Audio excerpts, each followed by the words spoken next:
اگر آپ ہمارے چینل پر نئے ہیں تو پلیز لائک اور سبسکرائب لازمی کیجیے گا تاکہ دلچسپ کہانیاں آپ کو بر وقت ملتی رہیں۔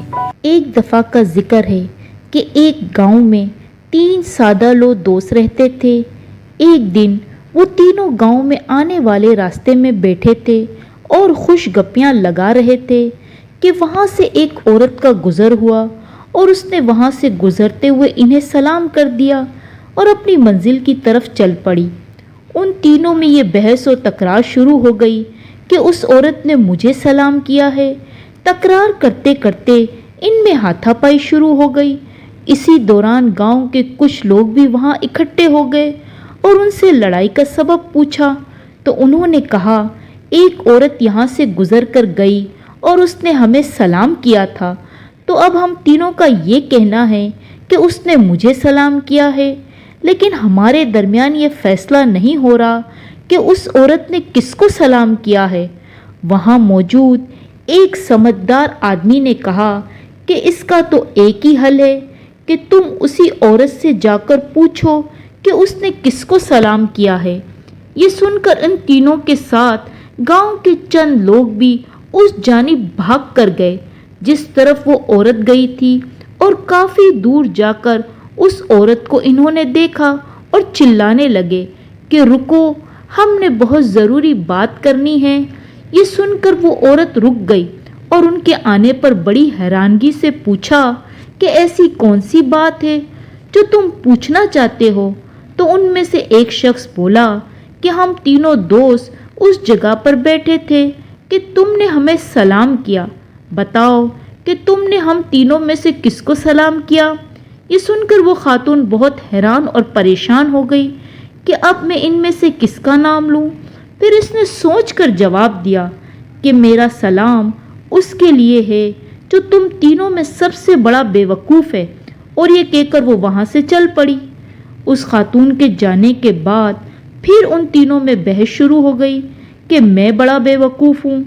یہی بحث کرتے کرتے وہ واپس اسی جگہ پر آ گئے جہاں اور لوگ بھی موجود تھے اور ان کا انتظار کر رہے تھے۔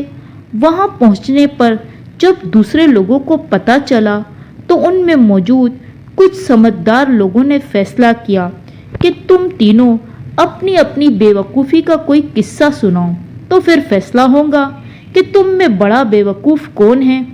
یہ سن کر وہاں موجود تمام لوگوں نے ایک گول دائرہ بنا لیا اور بڑے جوش و خروش سے ان کی بے وقوفیاں سننے کے لیے تیار ہو گئے۔ اب ان تینوں نے اپنی اپنی کہانی شروع کی۔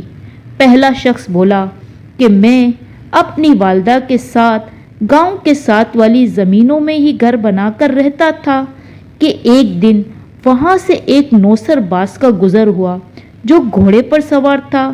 ہمارا گھر دیکھ کر وہ رک گیا اور میری والدہ سے کہنے لگا کہ میں فلاں گاؤں کا زمیندار ہوں اور کسی کے کام سے آگے جا رہا ہوں، تمہارا گھر دیکھ کر یہاں رک گیا تاکہ کچھ دیر یہاں آرام کر لوں اور کچھ کھا پی لوں۔